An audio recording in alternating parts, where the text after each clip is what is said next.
Traveling the Vortex.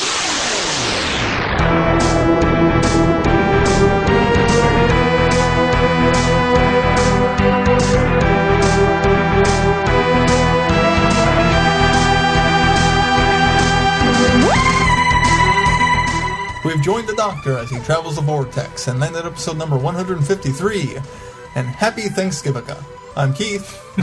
I'm Sean. I'm Glenn. How are you guys? Good. Happy Thanksgivukkah to you, too.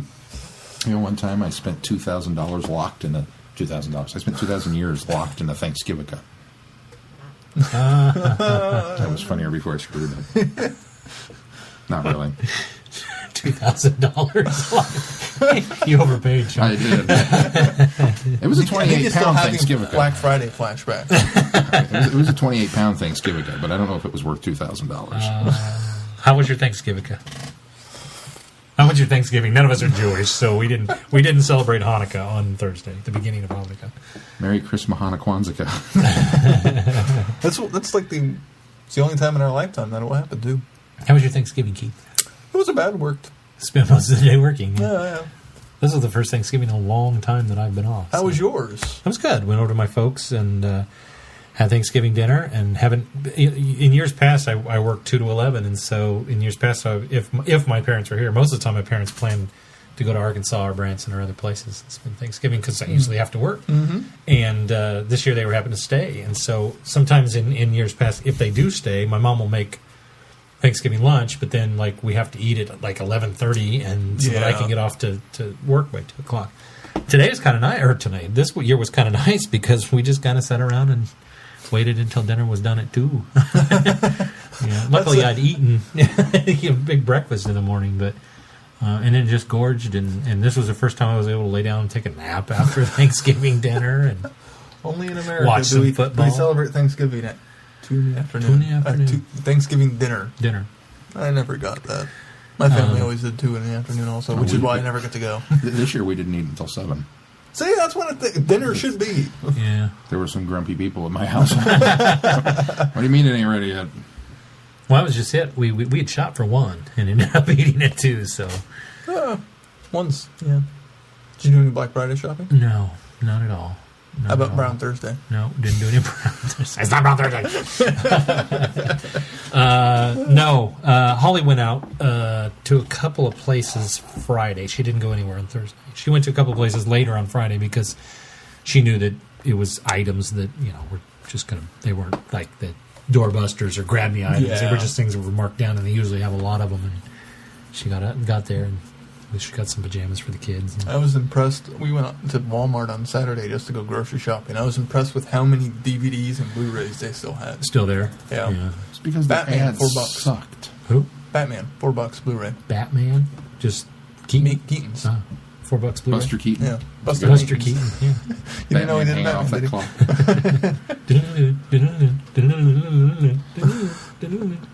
So you had a nice 4-day weekend. I did. I was on Friday. I was on Saturday, Sunday.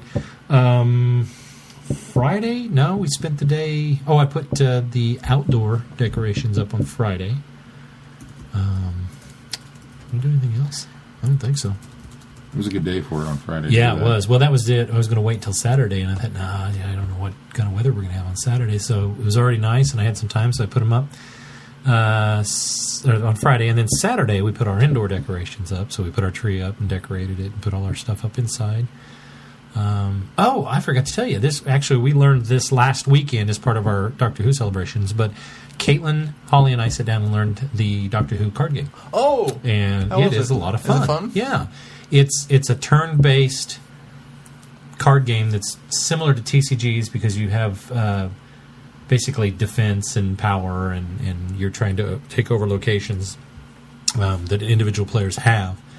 But it's real basic, so it doesn't get real convoluted in a lot of the powers and special abilities. But it's got locations, defense cards, attack cards, or enemy cards as they're called, support cards which do special functions, and you gain time points in order to spend those to do power ups or get additional cards. And it's a lot of fun. We've had a blast. In fact, we played twice last weekend. Saturday night we sat down and finally powered through it and learned it. I played it a couple times that night. Then Sunday we played it again, and then Thursday night when we got home from my parents' house, we played it then, and then we played it Friday. Oh, nice. And then we didn't play anything last night. But tonight we broke out Star Flux because I bought that as well and played that, which is also Star a lot of fun. Flux? It's Flux with space references, basically. So, yeah, it's a lot of fun. So it's like Monty Python Flux. Or Zombie Flux, or Wizard of Oz Flux, or Pirate Flux, or any of the variations. Yeah, they're all themed now. So yeah, this one just happens to have star, space, and time. There's a time traveler. What's is it named? Just the time inspector? traveler. Just time traveler. No, just time traveler. Although he does have, it's just his profile, and he's got like a bowler hat, and he's holding a timepiece, and he's come out of what looks like a grandfather clock. Yeah. I forgot to tell you guys the whole weekend of the 50th. Mel's on this big high day of the doctor and all this kind of stuff, and I kept saying, we got to watch Adventure in Space and Time Tonight. We got to watch Adventure in Space Time Tonight, and she just dreaded it. She didn't want to watch it. Didn't want to watch it. Didn't want to watch it. And I was like, what is your problem with not wanting to watch this? She goes, it's that Community thing, right? It took me a minute. I was like, no, we're not watching Inspector Space. I watched the first episode. And she was like, it's not bad. Oh, so it's what again? And I had explained it. She's like, oh, I'll watch that. I had no interest in Inspector Space Time. Well, she's only gotten the one reference so far. Yeah, that's true. So, that's true. We're not far enough in. We only really. watched episode 2 of season 3 tonight. Oh my gosh! So. Yeah. You'll get some more. Yeah. Yeah, I really think that's what she thought I was all excited about for the 50th. So that was it. Watched football all day today, and that was pretty much it. And migrated files. In fact, I've been doing that the last 2 days. But how was that Chiefs game today? Oh, we lost. We were ahead for a good chunk of that game, and then we blew it. And we blew it.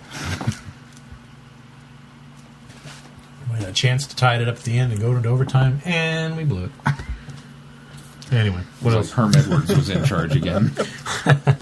Takes me back. That was it. That's all I did. What'd you guys do? Went and saw the 50th on the big screen in 3D. Oh, that's right. Yeah, you guys didn't talk about that. We didn't get to do that last week. Oh, it was so yeah, because cool. we recorded right the night before you guys went to that. So, our theater wasn't full. I know Sean's was. Mine was packed, full, sold out.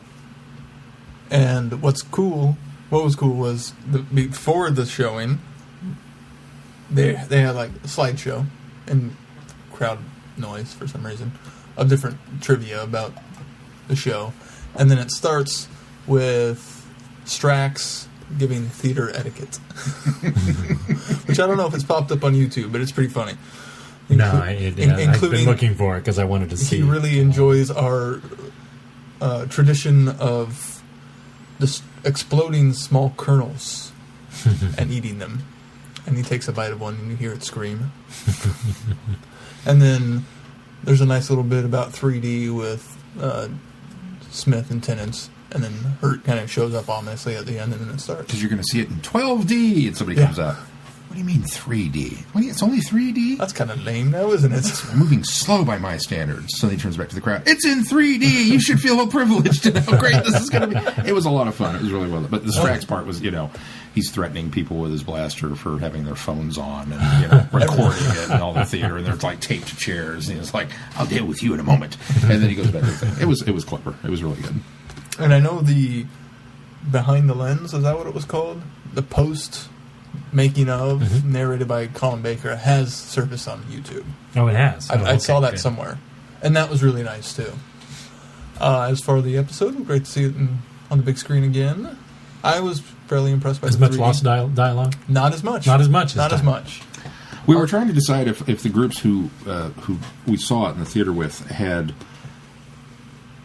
already seen it once, and so they were able to just sit back and enjoy, what it was, because there didn't seem to be as much. I don't know about in your theater. There was one guy who I don't think had seen it yet because he was laughing quite a bit. Yeah. And quite loud. Well, and it depends, too, on the moment. Yeah. When Tom's voice, I get chills still. When I think of that, I still get chills. When Tom's voice rang out at the end, there were like 3 people that went, I was like, oh, you didn't know, did you? And then he showed up, and they were like, so, I mean, it was obviously, a big deal for some. James sat with us. Oh, did he? And he brought his jelly babies and offered all of us a jelly baby. He was like, I've always wanted to do this. So that was very cool. Did Drew find you guys when he came? Or? He didn't. He must have showed up late because late. We saw him outside in the lobby afterwards. Okay. I told him you guys were going to try and hold seats for him. I was like, okay. And that was the last I heard, so I don't know where you wound up. But James missed seeing Sarah, so we were saving the 2 seats, and then James sat like a row behind us. And then I showed up, and he was like, oh, I'll come down and sit with you guys. The 3D? Okay, so of all of the things, like I'm watching this, and I'm already, okay, this is going to look good in 3D. Oh, the painting is going to look good in 3D. Mm-hmm. All of the stuff. On Saturday. Yeah. All of the stuff that I thought was just going to be, I can't wait to see that in 3D. It was all right. I thought the painting was pretty impressive. I didn't think so, quite honestly. I thought they looked more 3D not being in 3D. Like just not being in 3D when the painting was in 3D. It was like, wow, that's really cool. Where you forget it's in 3D. Well, that's just it. I'm trying to decide the heightened 3D parts are definitely the Time Warner and Gallifrey. Yeah. I'm trying to decide if it's that laziness. Table cool. Like, do 3D movies, do they throw the paintbrush at you right at the beginning to wow you and then just not bother with it quite so much? Or do your brain just become acclimated to it that you don't see it? I think it's a little bit of both. But the opening with the helicopter flying the TARDIS over London, way more impressive. That was the best 3D I have ever seen in my life. It was sweet. So they spent all their money there and went, oh, well, we better slow down, or we aren't having anything for the big climax. Like I said, that looked amazing. Which the climax looked great too in 3D. So that's what they did. And then the 3D paintings. They spent all their money here and here, and said, as long as we bookend it, they'll be happy. I mean, think about they won't notice. Think of the inside of the TARDIS. A lot of it, that was pretty when she rides the motorcycle in, and then the control room looks cool in 3D. It was. And then the shot of him sitting there and her in the background, he's up closer, and it was the depth is so much more. And this is the amazing thing, because that looked so good. The 3D depth that just had such great depth to it. It's a round room. There's not a lot of depth. It's a contained set. That's it. But man, it looked great. But then some of the other stuff, like I said, I was really Even when he threw his fez at you. That was I didn't think that was one of those moments that I thought was going to be, here's a 3D pokey in the eye kind of moment. I didn't really get it. Feel like it. I didn't get it. Sorry. So that was the only one that I really stuck out to me when I was watching it on Saturday. I was like, he throws the fez, and I thought, well, that'd be kind of cool in 3D, I guess. What stood out to me the most in the 3D, I think, was the ash on Gallifrey.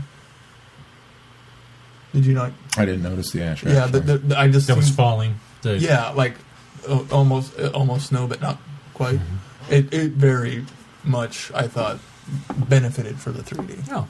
In fact, I noticed it in that viewing. I don't think I noticed it in previous ones.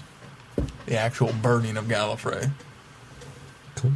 But if you think about the story, too, not as much epic. It's epic in different ways in the middle, as opposed to the beginning and the end. Well, when Matt it's epic for character aspects. That's true. It's not epic visually in the middle. Well, and we were talking about this at work, too, with having just bookended this with watching The Five Doctors for Friday Night Who.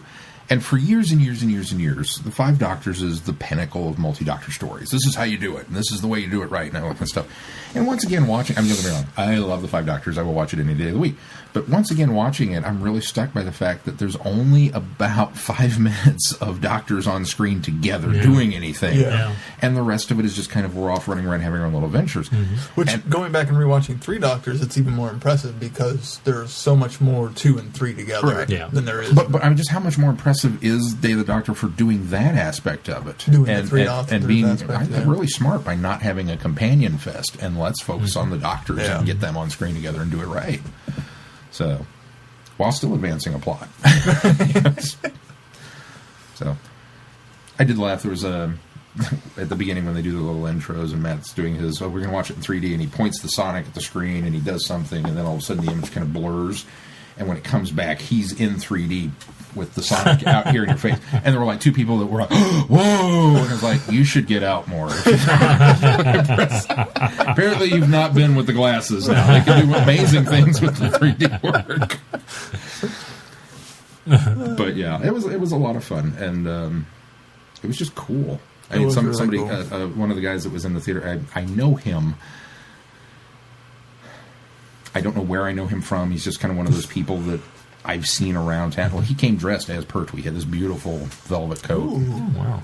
I didn't notice many people dressed up in our costume or our theater. There were a couple 11s. We had a lot of scarves, a lot of fezzes, a lot of 3D glasses, and sand shoes. Well, of course, there were 3D glasses, but, you know. The red and blue 3D those, glasses. which they then took off to put the other ones on. But he Put them on commented. over. And Super 3D. did you Don't think it works that way. did you guys do the joke that they had at the 3D. beginning?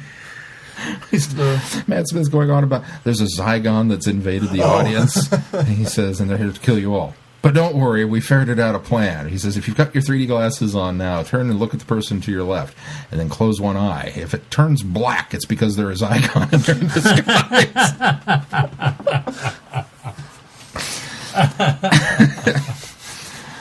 But he made the comment, it was like, you know, had to come out, had to go full up and everything like this. And we stopped for a minute and was like, do you realize we're leaving a movie theater and we just saw an episode of Doctor Who, our show, Doctor Who, in 3D in a movie theater.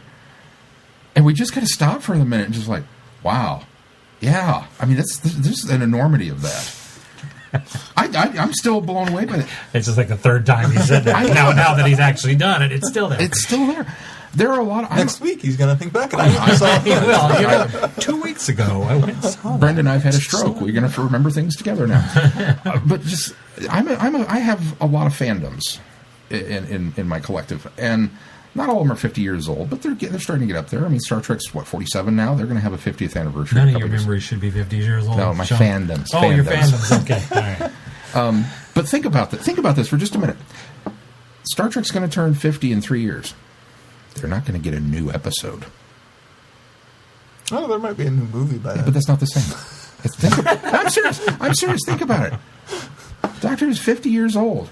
Still going. What did we get? It. We didn't get the cover of Entertainment Weekly or TV Guide or a retrospective documentary. We got all that plus here's a new episode. The thing is still on. Mm-hmm. That's just mind-boggling to me. I'm still riding that high. What are we going to do tonight? I don't know. What are we doing tonight? You guys do anything else this week? I did a tweet along to the Three Doctors. That was fun. That was fun. Yeah, thanks for the advance warning on that. I'll let you know. It'll be sometime this week. And then I get home from work. We're doing it now. Well. Hey, I commented on Monday and then decided that Tuesday would be it. Yeah. I kind of realized, Wednesday wouldn't work as well. He copied you in the Facebook post. Yeah. I didn't get on Facebook much, other than to rant about the misfortune I had with a piece of equipment that I'm still frustrated with. But that was later. No, it wasn't. Well, it was because I wasn't on Facebook because I was doing all the pre-setup for I see what you're saying. That was your Avid crash. So the 50th was awesome, and we're not going to talk about the loss of 30 hours of editing work. We're just not going to discuss it. We're going to talk about the 50th and keep Sean in a happy mood. I also watched the Crotons. The Croutons? The Croutons. You did watch the I did watch the Croutons. Croutons. I started watching The Invasion. Actually, I watched Mind Robber first because I was trying to do what you were doing, and then I started watching Invasion. I think I enjoyed the Crotons more this time. I don't remember being very down on it last time, but I really enjoyed it this time. And there's a great documentary on that disc. I don't know if you've watched it, looking at Troughton's run as the Doctor and kind of going over. There was this story and this story and this story, and talking about each one of them. It was really interesting. I should watch that. Yeah. I highly recommend it. And then working the holidays. Are you just now? I'm not down on Crotons at all. I like them in my salad. Are you looking at it from the standpoint, as we tend to do with especially the Patrick Troughton stories? Is it a good story, or is it just that because Patrick Troughton's in it and he's so enjoyable to watch that you don't really care? No, because I know I do that. I gloss over Troughton a lot. I just like the man is amazing. I think the Crotons is a better story than the Dominators. Okay, fair enough. Just based off story. I still think the Quarks are way better. I still think that even after having revisited Dominators and enjoying it better the second time, I still. Well, I think we all thought that originally. It was that we enjoyed Crotons, but we just. I'll let you know when I get there. I'm doing Keith's path here. I'm thinking about doing Seeds of Death next. I haven't decided. I'm really behind on my show watching, so I need to. I put a bunch of normal shows on hold to watch all this stuff. Well, you got to catch those up now because some of those will go on hiatus for that December, January. True. So I'll just wait till my 5-day weekend next weekend. there you go. You got a 5-day weekend next weekend? Yes. How do you get a 5-day weekend? Using up my vacation days. Oh, that's right. Yeah. And then Friday night, because I worked earlier shifts than I normally do, Sarah and I watched Life of Pi. And I really liked it. It's a good movie, It was a isn't it? beautiful film. Yeah. Sarah really liked it also. I was going to say something about it, but I don't remember what. I'm interested to go read the book to see how they did justice translating it. Yeah. And I don't know if the end was as ambiguous as you guys made it sound. What do you think? Yeah, well, Spoilers. I didn't think it was ambiguous. I think that was the implication, but I tried. went with it the one way, and I think Sean. Which way did you go with it? I think Spoilers. It's the real story that he told about the animals being the symbols for all the things. I think it's what he finally breaks down and says. That's the truth. Yeah, the fantasy and you was what he concocted in his mind in order to deal with the tragedy. no, there was totally a tiger in that boat and an island that was alive and ate people.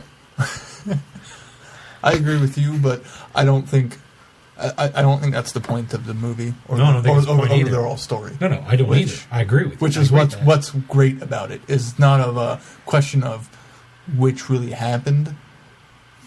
There's more to it than that. Oh yeah, yeah. Yeah. If you haven't seen it, you should go watch it. Right, But right. No, I would agree with that. But that was the debate out there as to which story really was really happened. Oh, no. I came down on the side that I like that they did leave you the option to choose.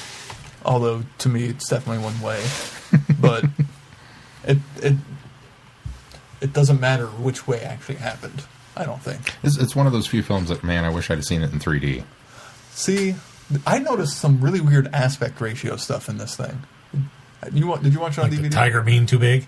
No, Sometimes? No, I mean literally the aspect ratio of the film. Oh, Most of the time, it was full 16:9. yeah. One time, it's went down further to more actual widescreen. And then at one time, it was 4:3.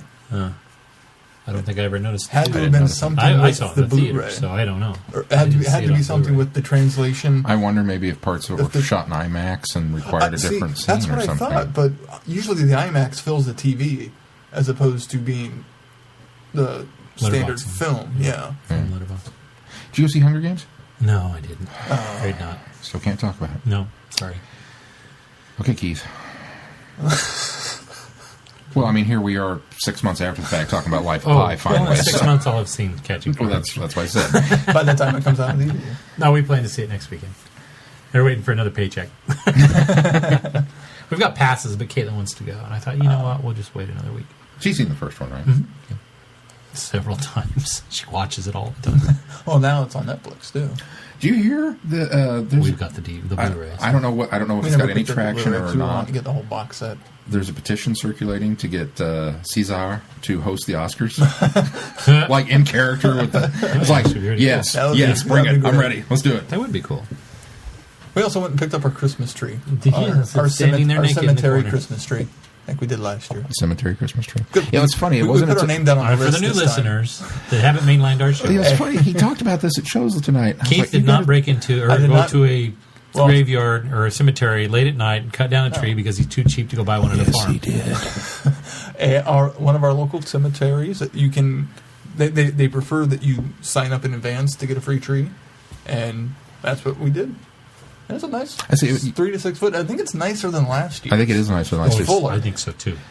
Last year's was a little skimpy. This one's fuller. Yeah. Yeah. I mean, your tree looked fine last year. Don't get me wrong, but this is I'm not going to like complain either way. this It's a one's free like tree. filled out. Well, and remember last year you had to turn part of it to the back to the Well, wall. Yeah. that's Because part it of it. was I'm really going to have bare. to still, but Well, this is a nice big fat bushy tree. It helps. It's only I 6 think- foot, but it's, I mean, it's a big fat I bushy think tree. it also helps that we found out kind of last minute when we were near the tail end of them handing them out last year. And this year we were there near the beginning because we knew in advance this time. So you mentioned this during shows, and we were all like, well, you went to the cemetery and got a choice with the dead people thing? It wasn't until we came in and sat down here, and I looked over and saw the tree, and you said, there's our cemetery, or there's our funeral home tree, or cemetery tree. And then it finally clicked here. It's like, we did talk about this last year on the podcast. I remember this now, but I had to be sitting here looking at it before that kicked in. Our local cemetery gives out free Christmas trees. I just think every once in a while, if I just walked by you and slapped you upside the head, you'd retain more. Couldn't hurt. Well, it might. Stand by processing. Might not hurt his memory, but it would hurt otherwise. It might hurt his head. You guys do anything else? So we can I'm move pretty on? sure Did you do anything else? I'm pretty sure you can't hurt my head. No, I had an unfortunate accident with some editing through my my homework, but I'm not going to talk about that. I will say the 50th was awesome, and I'm excited. So. All right, well, let's move on then to news. Speaking of the 50th, it broke records and took in large amounts of money and Yay! had a high viewing numbers. Took 4.8 million at the U.S. box office and even higher in the U.K. Making it number 2 in the U.S. Number 2 at the box office, and that's limited screens. Behind Hunger Games. Yeah, that's limited screens, guys. That's impressive. There were no official viewings in Wichita, the second biggest city in Kansas. 660 theaters across the country sold 320,000 tickets. Honestly, when you break it down like that, it doesn't sound as impressive. It really doesn't. Well, when they're $15 a pop, that makes $4.8 million. That makes it sound chintzy. I'd rather focus on the fact that it was $4.8 million in the number 2 movie in America on Monday night behind Hunger Games. And that was in addition to the live simulcast. We talked about the world record briefly last week. Yes, about how they broke a world record. To put this achievement, to put this more into perspective. Get back to the grand scheme. It's Doctor Who. Are you kidding me? Doctor Who made $4 million. It took in roughly in the one day as much as The Wizard of Oz in 3D did its entire run, and more than indie favorite Much Ado About Nothing. Take that, Joss Whedon. In the entire their entire run. Wizard of Oz in 3D ran for a whole week. It really did. It was a limited run, but still, Much Ado was much longer. Well, that's still impressive for a film that's 30 years old and much loved and first time in 3D, and Doctor Who still beat it numbers wise. It also broke a record for BBC America. It's now BBC America's number one highest viewed show. I'm trying to pull up that article now, and yet not in Britain. Or not. We just need to say that about it and move on. I was going to give not the number one show. No, the next Doctor still as number one as far as Doctor Who goes. But it didn't even win its time slot. Didn't it? Well, no, if you count total viewings, was the one that got the most viewings at night, wasn't it? I thought it was Strictly Come Dancing or something. Whatever that No, one I think was. it was I'm a Celebrity, Get Me Out of Here, wasn't it? No, that wasn't that one. Are you loading the page? I only have the U.S. ratings. I don't know. It may have pulled ahead by now because they're including all those other ones, but actual time. Well, that wasn't pre-recorded stuff either, too, or rewatch. Yeah, including the rewatch, which they do. And DVRing, right? That's what I'm talking about. Rewatch is what they consider it over there. It was also a really big hit in Australia.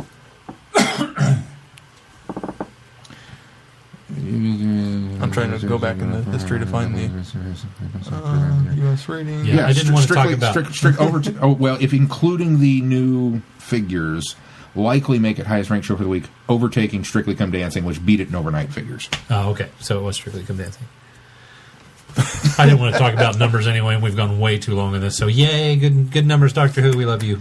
Moving on. And to all you people in England watching Strictly Come Dancing, what the? Some people like the show. It's true. Some people juggle geese. Did you guys get your copy of Doctor Who Legacy? Yes. That's next on. Or I should say, Battle Bejeweled? Not quite. It is. It's Bejeweled. It's taken me a little bit to get out of the mindset of Bejeweled. Is that the only... Well, and the nice thing is you can move the jewels further. That's what's neat, is you can take it across the board. Is that it, though? Is that all I'm going to do the whole time? Is use that? Okay. I don't know. I haven't gotten far enough. I love... Have you got to season 6 yet? No, I think I'm season 7. I think I'm... I'm still. Yeah, I think I'm. How far are you? I'm in season 7. Well, you just started. Nightmare in Silver. Oops, excuse me. There it is. Let me see where I'm at. I think Nightmare in Silver is the one I finished up. Okay, so I'm up to the Snowman. Yeah, I haven't gotten that far back yet. Kind of. I have to say about this, kudos to them for doing a simple, lightweight game that you can do on your mobile phone. I think the problem is I think I'm going to get bored with this because it's really the same turn-based. What is kind of neat is I don't know how many characters you've unlocked. Is the idea of using some of your favorite characters. Unlocked. Yeah. And there's the sound. Let's see where I got River Rory, 11th Doctor, obviously, 10th Doctor. I think I've got Clara. I really shouldn't be going through the tutorial. Oh no, I have 11 Vastra. 11 Vastra, Rory, 10, and you don't have Jenny? I just got Jenny. Jenny. You don't have Jenny? I do have Jenny. Jenny was that's what I'm missing. Was the other one you got Warwick Davis? Oh, I do have Porridge. Okay, yeah, that's his name. Trying to figure out where I'm at. Yeah, I'm still in season 7. It's a cool little fun game, I think. That. Oh, I'm in Dalek Paradox now, I think. Okay. So I've gotten all the way back to. Yeah, no, I'm not. I'm in Santaran Disturbance, England. Is what I'm in the middle of right now. So I've played. Let's see, 1, 2, 3, 4, 5, 6. So there's 3. There's 3 Nightmare in Silvers, there's 3 Asylum of the Daleks, and then there's Dalek Paradox, and then there's Santaran. And yet Santaran. you're still playing, so obviously you're not bored with it yet. Well, no, I didn't say I was bored yet. I said it's got the potential of boring me. Because that's the thing about it, I think, is they're short little levels that you can just hop on, play a little bit, and then they are. And I love the Bejeweled, don't get me wrong. With I think I wanted a little more to it than that, because I like the puzzle strategy combined with the RPG style of battle, but it's just going to be that over and over again. No amount of cool plot is going to make up for the fact that it's there's the same some thing potential over that there could be more to I'm it. I'm just on this 2 sides of this that I'm really ecstatic that they did this and it's free. But on the flip side of this, I can see the potential of me going, okay, I played this enough, and I'll put it down and not probably ever finish it, which happens a lot with games for me. So especially if they're redundant. There was another app I saw. I'd say that the characters are harder to defeat each time. I will give them that. Yeah. And so you have to come up with better combos, and your strategy and leveling up your characters area are important too. And the puzzle area you have to really kind of think through, but still, it's the redundancy really, of it. I'm okay. Let's be honest. If they're going to do a free game, it was going to be either this or a runner. Yeah, it's a Bejeweled or a runner. That's all the free games that there are out there. There's very little creativity in apps. The next one will be Temple Run Doctor Who. The best Doctor Who game ever, the Google Doodle. The Google Doodle was awesome. Yeah, that was a lot of fun. I saw somewhere, I can't find it on the Google Play Store now, but there's also supposed to be one of those search and find, like Haunted Mansion type thing. Really? I love those. But it's 99 cents. Oh, I'll buy it. You buy it, let us know how it is. Yeah. Oh, I will. Because I've never bought an app, and I was tempted by that one. Oh. But now I can't. I saw it on a website somewhere. I buy apps all the time, but that's because I usually have credit. So. And now I can't find it on the stores, so I don't know if it's... Oh. I saw an article about Apple or what. Might have been OS. Let's see. Say What You See, I think. Doctor Who... Yeah, Doctor Who Say What You See is what it's called. Doctor Who Say What You See. I don't see it on the Apple Store. Say What You See. Let's see. Say.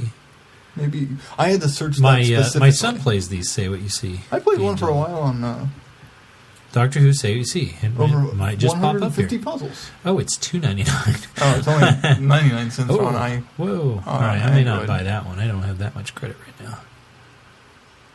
Over 150 Doctor Who puzzles, though. Wow. 150. That might be worth it. Mel loves those. Day of the Doctor broadcast sale this weekend only. Oh, I bet it was on sale last weekend. Oh. I bet it was 99 cents back then. Celebrate Doctor Who's 50th. Oh, yeah, this says that too, but mine's still 99 cents. We all know that the only thing cooler than bow ties are Doctor Who's cryptic puzzle adventures. Oh, are Doctor Who cryptic picture puzzles. And we've created over 151 for a brand new game. Coming That Christmas seems 2013, Gallifrey. Take a trip to the home planet of the Time Lord and discover its secrets. cool. Fun. I may have to get that one. $2.99. That's not too bad. $2.99? Are you out of your mind? I might have to look into this further. All right, well, let's move on to the next bit of news that dropped this week, and that is... Speaking of Christmas... Since we can rub it into Sean, who... Actually, you didn't say this in the podcast. You just said it in your post. That if you knew Moffat... Actually, when you said Silent Night, it'll be called Silent Night, I thought, oh, that's like perfect. There's been come on. posters of that already. That's freaking awesome. I figured it was either Silent Night or Twelfth Night. 12th Night. I'd seen other people post those were the two that totally made the most sense. Silent But then Night once was awesome. once we found out the silence were going to be back, it's like, it's got to be Silent Night, you know? I think Moffat's on a theme.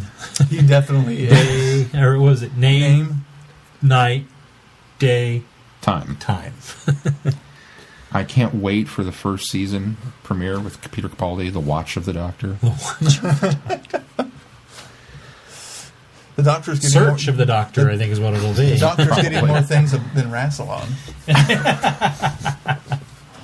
Maybe that's what all of next season will be, is him having to track down pieces of Rassilon Items. accessories. So that he can find and where so he each put episode Gallifrey. title will be of Rassilon. I like it. And all of these season clues, all of these pieces lead to Gallifrey. where he has misplaced Gallifrey. Yeah. Because ultimately, if you think There about you it, go, Moffat. he You're saved welcome. Gallifrey, it stands, but I've misplaced it. I don't know. He doesn't know where it's at. He's going to have to search for it. The cufflinks of Rassilon. Oh, my keys. The cummerbund I put of them Rassilon. somewhere. They are somewhere here. I'm going on a quest to find my keys. I saved them Of Rassilon. from an attack. It's like the Key to Time, only better. All right. And maybe at the end of it, he'll assemble Rassilon. So That's the goal. It's like the action figures. The right angle of Rassilon. the right angle of Rassilon.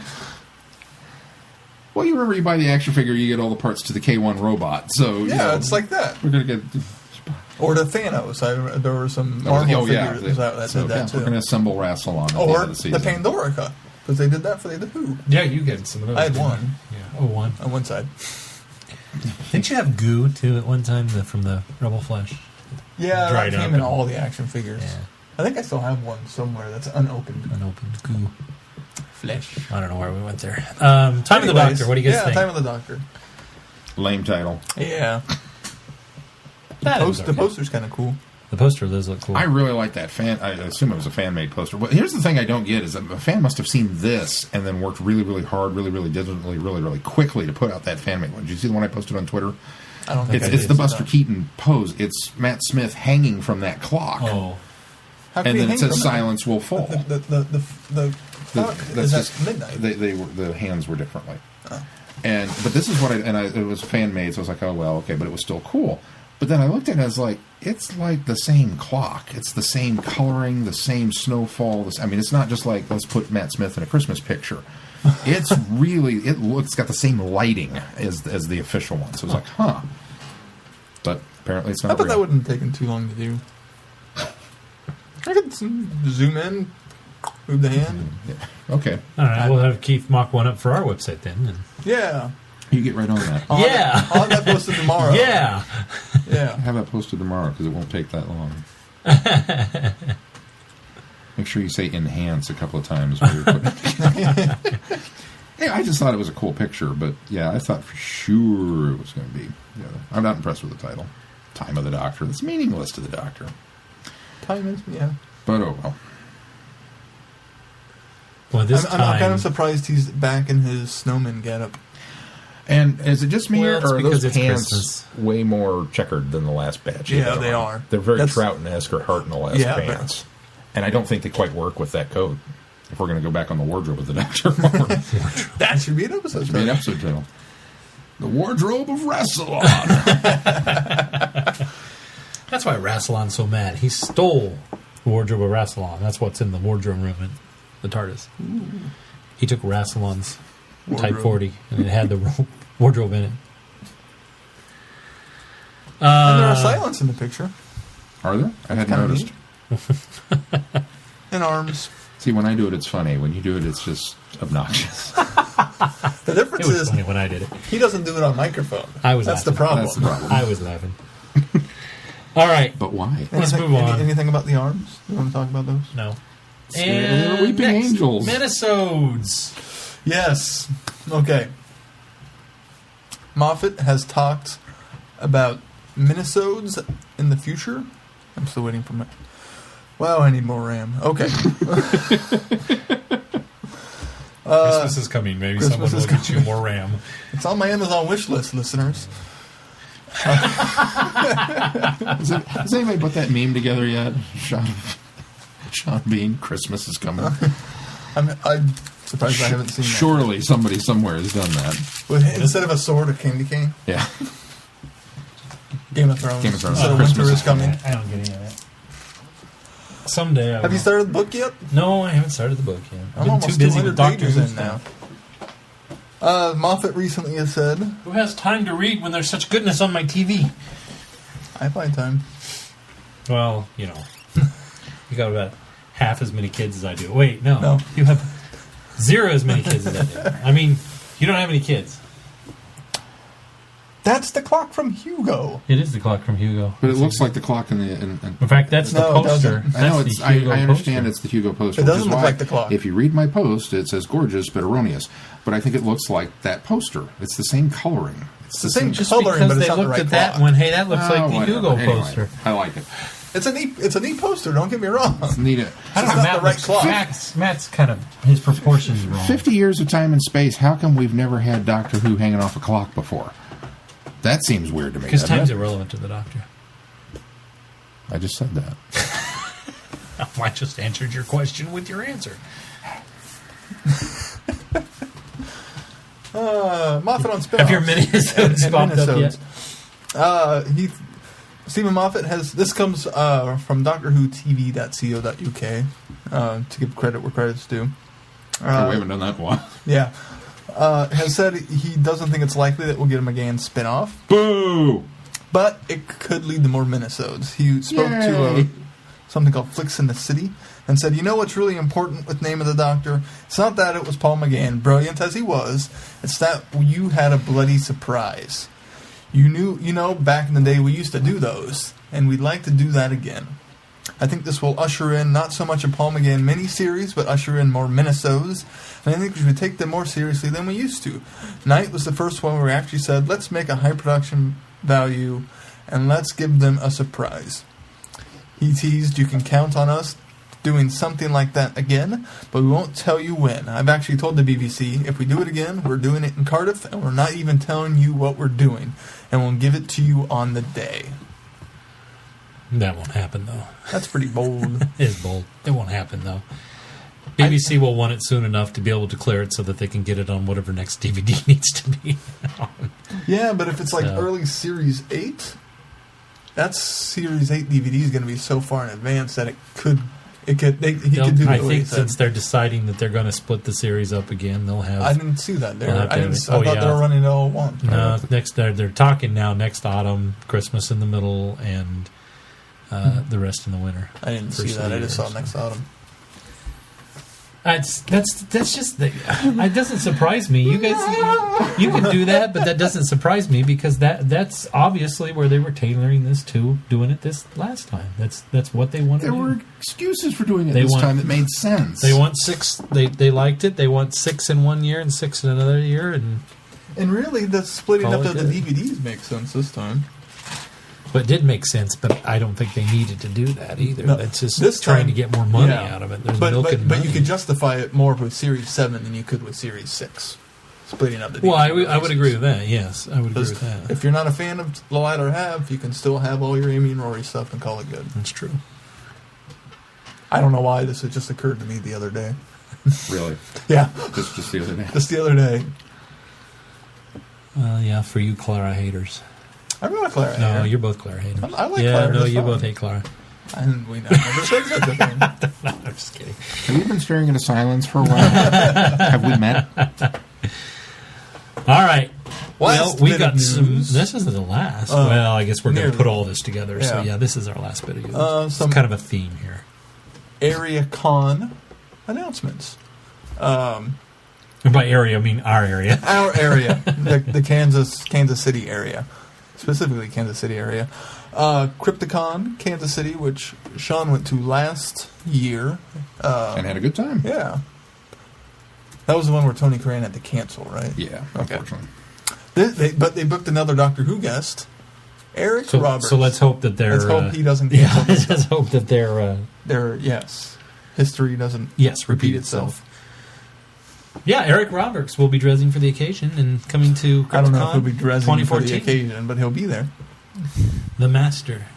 Yes. And the three of us will probably be the only ones that go to get a Master signature. You don't even need to get a Master signature now because you already have one. So. I got him and his wife. Yeah, Twice. That's right. I forgot about his wife. Twice. There's also other stuff you can get autographs of. Why'd you get the second one for?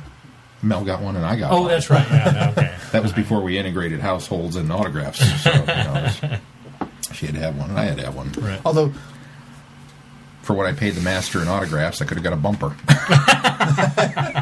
How much was his?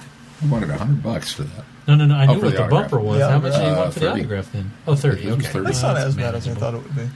That's no Billy D when we went up there and thought it was going to be 40 or 50. Yeah. Well, he's no Billy D. I question this No, post a he's little not. bit from the stories we've heard. What? Wanna meet a really nice bad guy. From the stories, I'm not sure. I'm sure he's a nice. lovely man and just caught him at the bad time on I a hope bad so. day. We'll find out when we interview him next year. Yeah, right. How much is that going to set us back? Setting that goal. Oh, an interview? Well, that's $300. All right, and Planet Comic-Con, we just found out, they'll have a lot more coming out later, I hope, and we're hoping Yes. some more Doctor Who goodness. More guests. But we do have a Doctor Who connection for Planet Comic-Con, albeit a small one. Sean, who's going to be at Planet Comic-Con? The Timey-Wimey Puppet Show. Do you know anything about them? I've seen them. They're They- funny. they were- They The were 50th at thing we were at. your celebration Yes, of they were Doctor at the Who. 50th thing. And it's a funny show. It's a funny show. I don't know the guy's name off the top of my head because you threw this in my lap without letting me know you were going to throw it in my lap. Well, let's, So Mike Horner, I don't have it pulled up. Thank you. planetary puppeteer Mike Horner, is traveling through time and space with a array of Doctor Who puppets.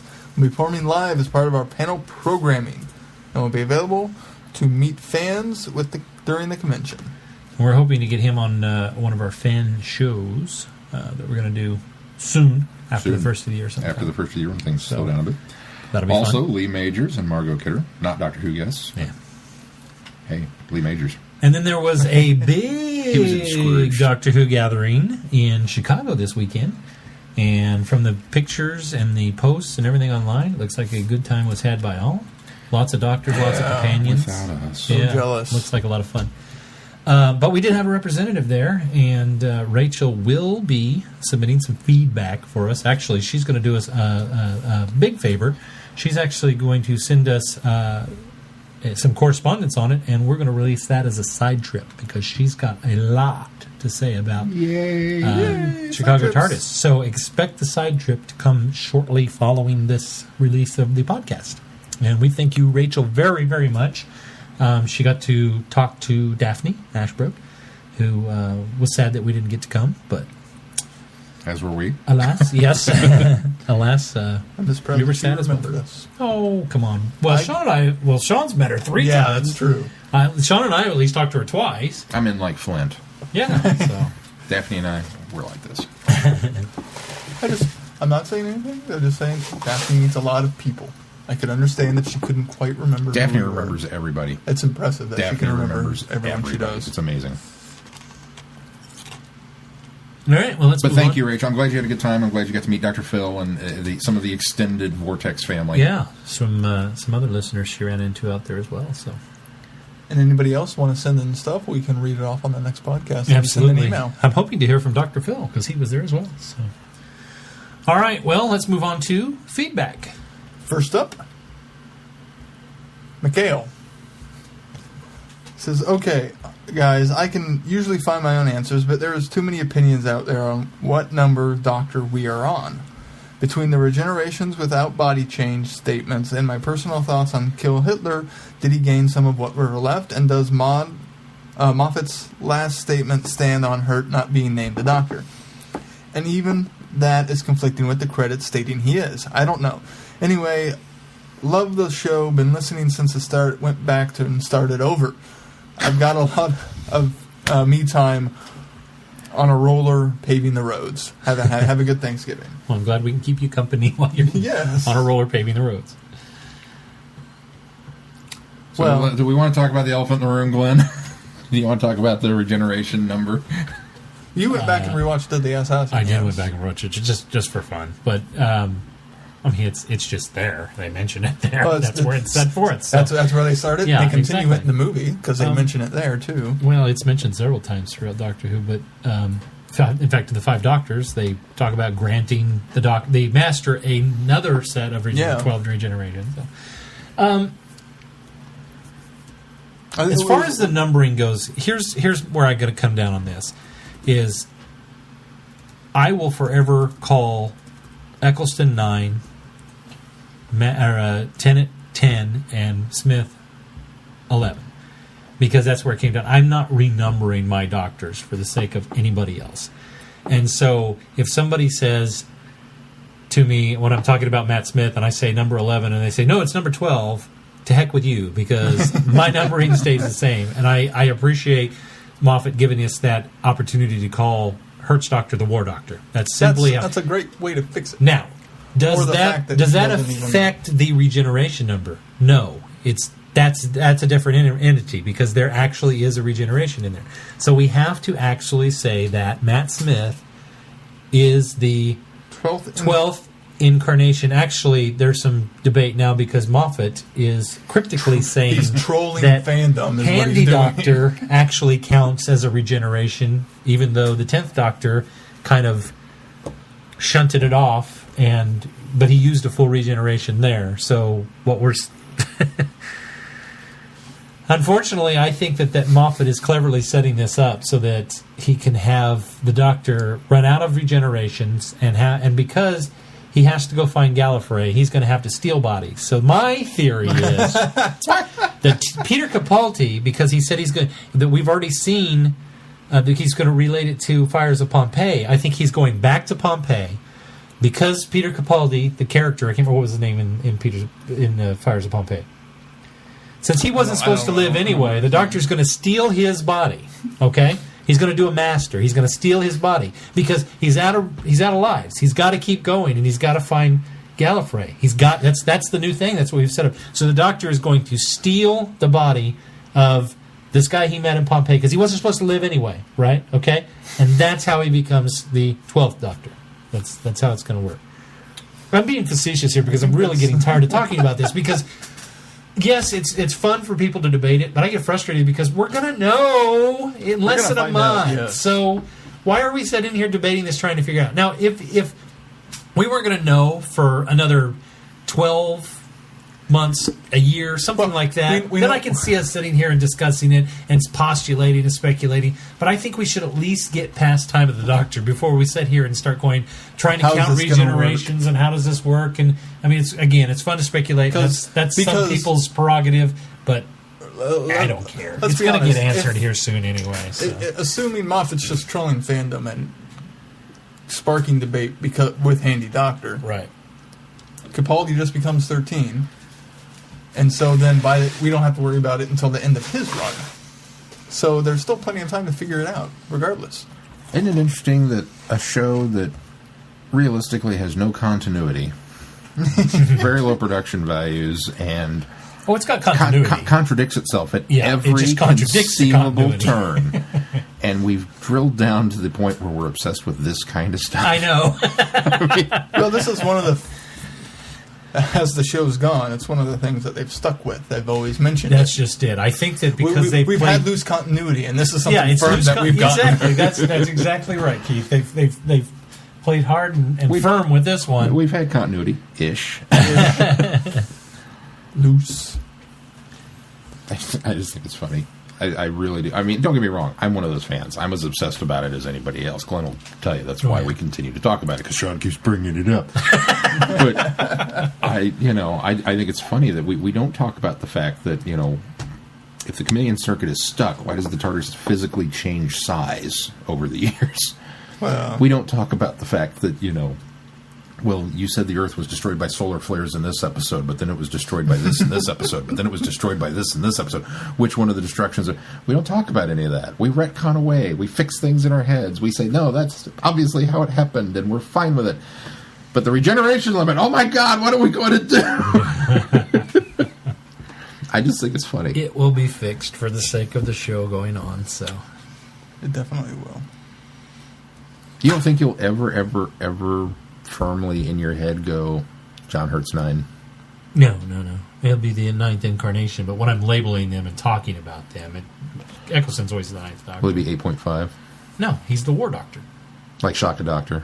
Yeah, Shaka Doctor. Although Shaka Doctor is a whole different time stream. But it's a bit fuzzier there. It's a little fuzzy.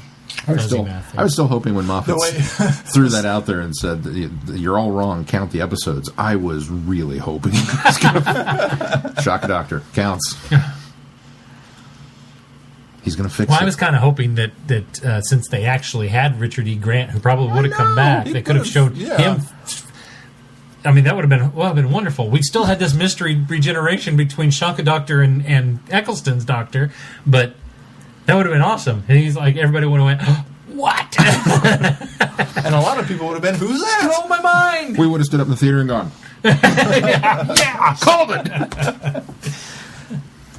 It counts. It's not just enough to get Big Finish in. Anyway. All right. Well, Mikhail, hopefully we touched on that a little bit again. I guarantee we're going to be talking about this probably for another year because, watch, they won't answer anything. They'll leave us on a big, old, huge cliffhanger in the Christmas special. When we get to that point, I'll revisit it and go, okay, now we got to talk about these regenerations. Once we know what's going to happen. It's tied in with why the TARDIS exploded. That's going to be the end-all, be-all of... You want to know how many regenerations the Doctor's gone? Get to the bottom of why the TARDIS exploded. You'll have your answer. Guaranteed. You know why the TARDIS exploded? Because he regenerated too many times. No.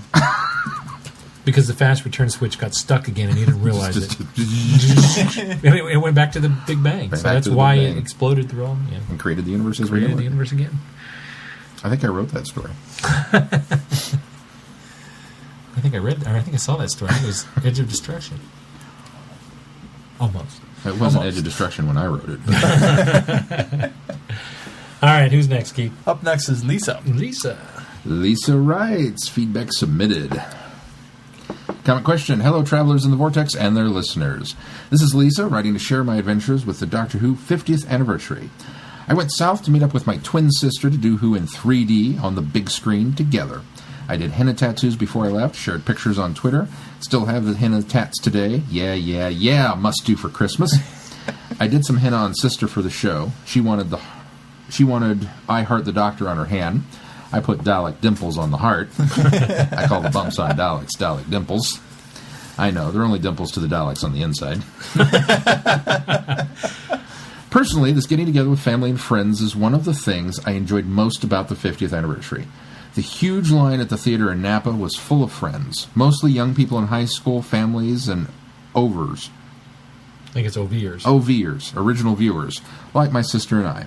They filled 2 theaters, alternating between the 2 for seating, which was wonderful.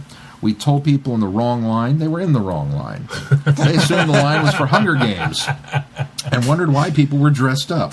Hello. In the wrong costume. It's Doctor Who. The little kids at the show were well behaved. Sister and I had a blast and enjoyed the episode movie very much. We attempted and somewhat succeeded in hooking the computer up to the TV in the hotel and watching Who, the 5-ish Doctors reboot, The Puppet Doctor. Now that was an adventure. I don't think I saw The Puppet Doctor. I don't think I did either. I missed the Puppet Doctor myself. 2 middle-aged women with an HDMI cable. How difficult could this be? The 5-ish Doctor reboot is laughs from start to finish. The writing was absolutely brilliant, the direction was 5 stars, and the acting, well, who knew? My favorite line was when Peter Davison said, "Oh, get your priorities straight, Sylvester. This isn't a flash-in-the-pan $500 million motion picture. This is important."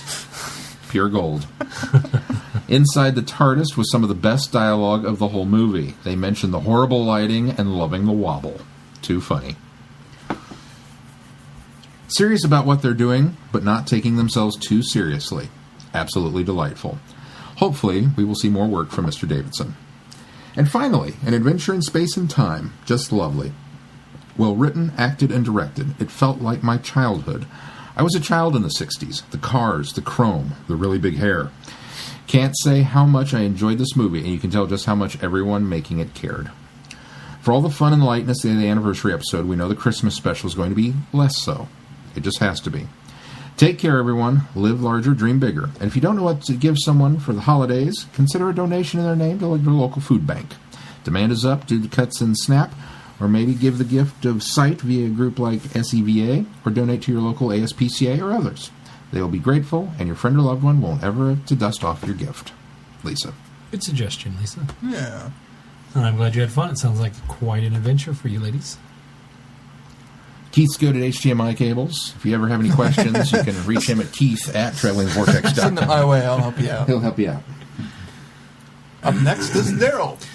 Daryl writes, excuse me. For Twitter handle, he wrote, nope.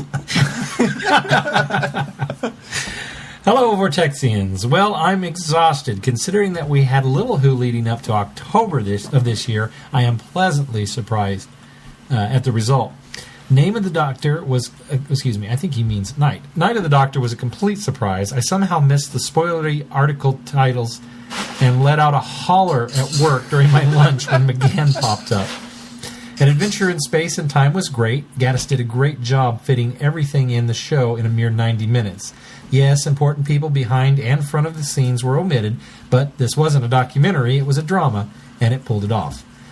By the way, in addition to William Russell, Gene Marsh, and Annika Wills in the special, did you catch Mark Edwin, Marco Polo, as Donald Beaverstock? Toby Hadoke as the racist bartender. I had forgotten that I did notice him when we were talking about last week, and I forgot. Carol Ann Ford as the mom hollering for the children in the streets, which I think we did bring up. Nick Briggs as the voice of the Daleks. Sorry, I forgot the original man's name. There may be more, but not sure. It was a tearjerker and a must-own. Oh, it's not available to buy in the U.S. Either is Enemy of the World DVD that is now out in the U.K. Oh, what's going on with that? I forgot that I watched that behind the scenes that aired with it, and they talked to everybody that had the cameos, so that was kind of a nice, to see. And they showed the picture of the guy who played Marco Polo and from then, and then him on the show, and so that was pretty neat. Very cool. Day of the Doctor. Went to my brother's house in Columbia, Missouri to see both specials on his massive 60-inch plasma HD TV.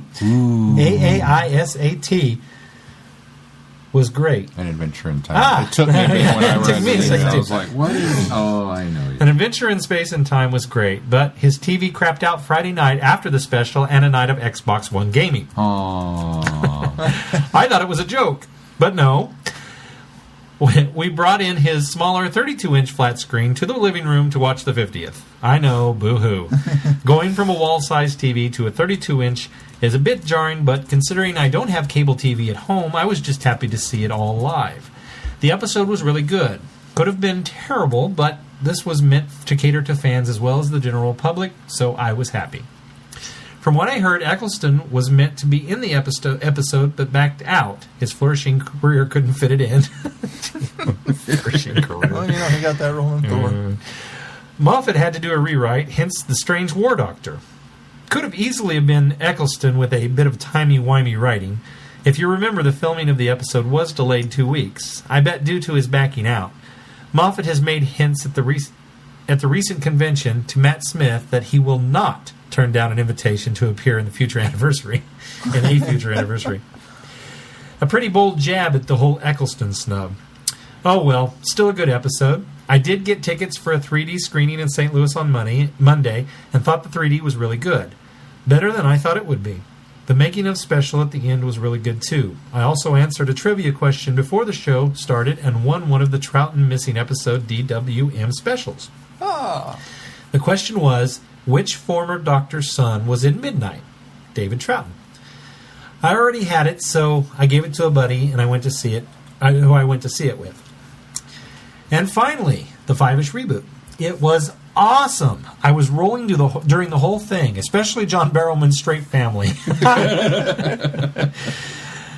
This was the This was the way to do it, as the general public really doesn't care about that sort of stuff. Fine by me. Overall, a great week of Who. Ready for a potential Marco Polo recovery reveal soon, and hopefully a whole lot more. Ready for all this stuff to be available on DVD in the U.S. Enemy, Web, Five-ish Doctors, Adventures in Space and Time, which we have no release dates on any of those. I hope they include the Five-ish Doctors on the Day of the Doctor. I hope they do too. I can't imagine they would release that separately. But I'd be surprised if it got a DVD release, honestly. Maybe it'll be an Easter egg. Ooh, that would be cool. And finally, I hope the rumor of Series 8 only being 12 episodes spread out between the fall next year and the spring of 2015 and a Christmas special wedged in between is bogus. I'm tired of these half seasons broken up over multiple years. Doctor Who is the BBC Worldwide's biggest moneymaker, but it only is if you make programs and sell them abroad. 6 a year won't cut it. Why neuter the show? Makes no sense. Okay, I'm done, Brenda. I'm sorry. I'm done. Brenda, I hope you get better and stay healthy. Everyone join Glenn, Brittany, and I on Quiz Up iPhone game and conquer the world in Doctor Who. Brittany is top in New Mexico, and I'm top in Missouri. And I can't manage to get top in Kansas, dang it. Who's got top? Do you know? I don't know. It doesn't show. It just shows when you get the top in your state. You have to have an iPhone for this game? I think you do. Well, good luck. Fun game, look it up. I hope everyone had a great Thanksgiving and/or/anniversary and have a great New Year. Daryl from St. Louis. Thank you, Daryl. Thank you, Daryl. I'm glad you had a great anniversary celebration. Yes. Sounds like a lot of fun. This is my other listener, Daryl. I'm sorry. I don't know why I just went to... Okay. Speaking of Brenda, she's up next. Slap me upside the head. She says, I'm not a space buffalo. Dear Vortex gang, thanks to everyone in our Vortex family who sent me healing thoughts and good wishes after last week's feedback. I'm doing great, aided, I'm sure, by a few repeat viewings of my favorite 50th anniversary shows, most especially Day of the Doctor, Adventures in Space and Time, and the Five-ish Doctors reboot. And Sean, you had me snort laughing with your Space Buffalo comments. I am to please. Didn't we have a great anniversary party? Moffat promised that we would have loads of content to celebrate the anniversary, and he and the BBC and Big Finish and Doctor Who Magazine and many websites and other outlets certainly delivered. And in the glow of all this wonderful anniversary content, an interesting parallel occurred to me. We have focused a lot of recent months on the girl who was born to save the Doctor, and she certainly did that in the Day of the Doctor. But in a real way, Doctor Who has saved a few people as well. William Hartnell was transformed by becoming the Doctor. He found a new purpose as the hero of millions of children, reinvigorating his family relationship as well. Tom Baker has talked of how his life was at a low point when he became the Doctor, and how the show has been one of the best things that's ever happened to him. And just think of all the kids and kids at heart who found something that resonated with them with Doctor Who, even when they may have felt it didn't fit in with the mainstream. They didn't fit in. They didn't fit in the mainstream. Maybe this is a bit of a stretch, but I can't let go of the happy feelings that washed over me last week, so I found myself waxing philosophical. Oh, that's a great parallel. Brenda, even families that have formed because of it. I mean, look at David and Georgia, and even Sarah and I, partially because of Doctor Who. I have feels again. I like the parallel you're using with you and Sarah, but I think David and Georgia were more of a anomaly. Yeah, more of an anomaly. They didn't meet on the set. No, they certainly did. Doctor Who had to do with it, but I don't know. It's just totally brought them together.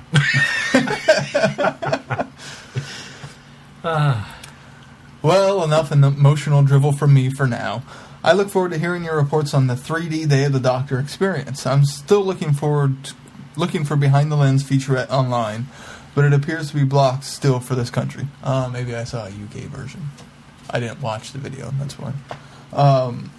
I may have to wait for the DVD. Hopefully it'll be on the disc. Until then, I'm sure I'll continue to revisit my favorite moments of the anniversary shows, and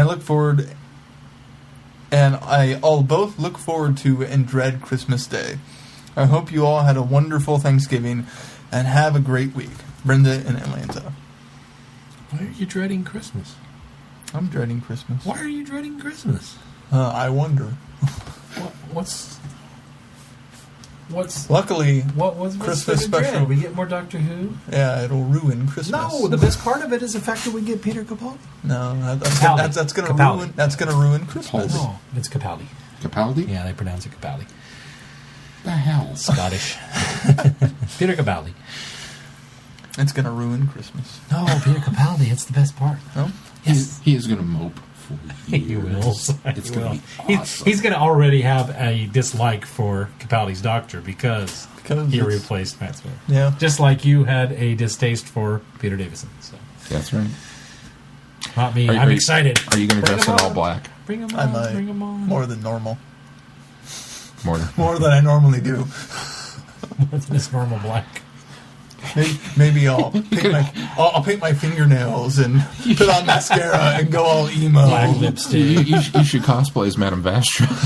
The big veil. Ironically, so far, going into the Christmas season, I'm more in the Christmas spirit than Sarah is. That's weird. I think it's because she's working retail. Because she's generally a more pleasant person. She's more... generally. I think it also helps that I know I'm having Christmas off. So that helps get me in the Christmas spirit. And really, I've got to do something to lift my spirits heading into Christmas, so I might as well focus on the Christmas spirit as opposed to the Christmas doom. It's all good until Christmas evening. So you just keep that uplifted feeling until Christmas I'll come home and bawl my eyes out. The boss made the announcement. He says, we're going to Christmas music at work. And we all went, really? Yeah, okay.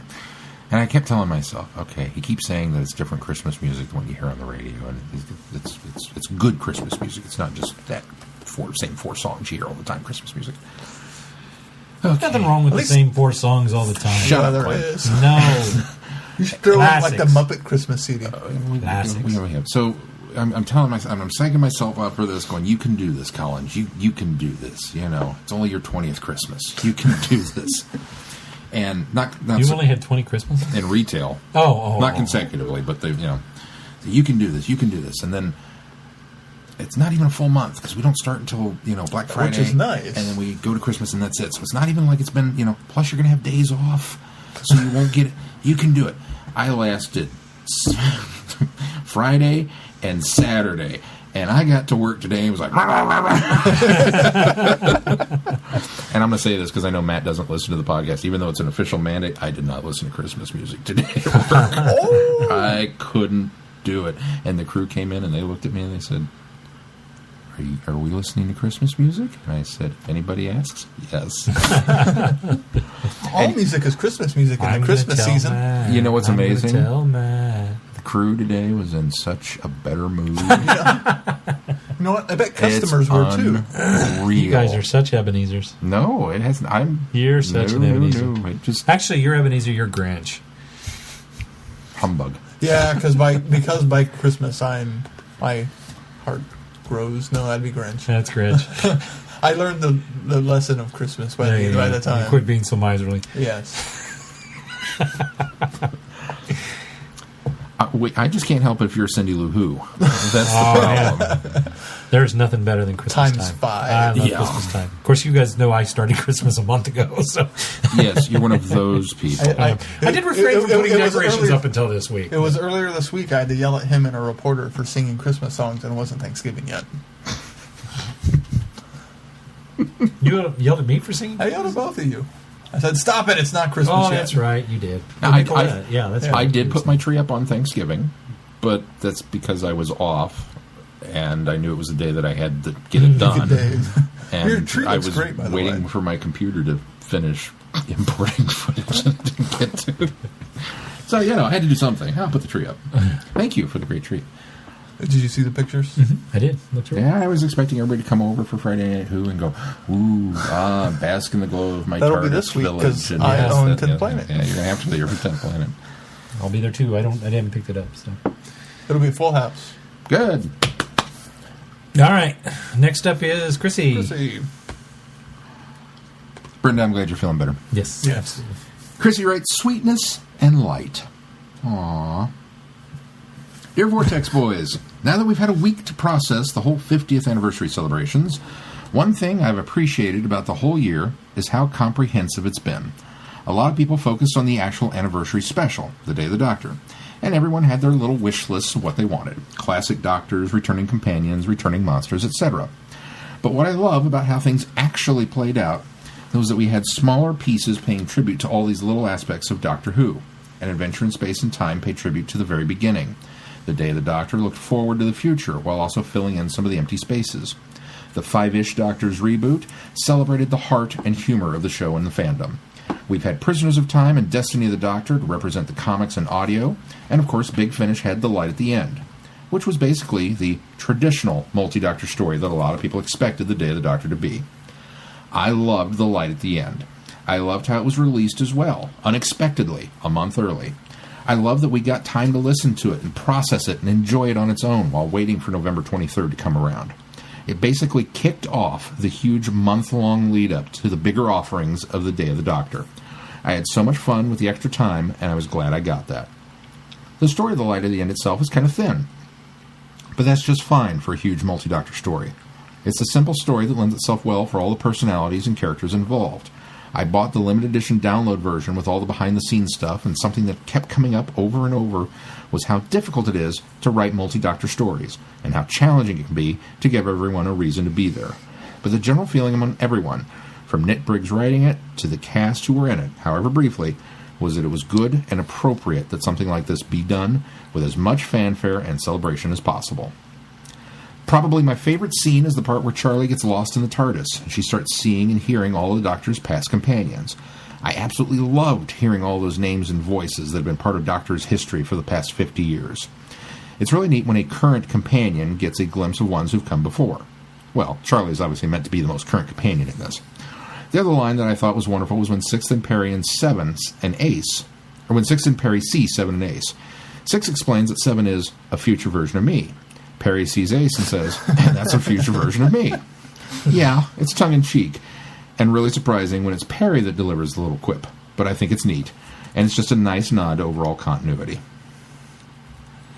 But there's not just one Doctor that is the Doctor in the story. All of them seem to be the present incarnation of the Doctor, just looking into his past and future. Everyone gets a good chunk of the action, and in the end, they all become each other's companions.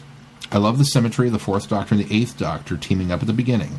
Leela reacting to Charlie's name is so good, and the Fourth Doctor is so sweet to her, even though she's not his companion yet. Neither Doctor has to be the center of the action. They're both the same person working together. Same goes for when 6 and 7 team up.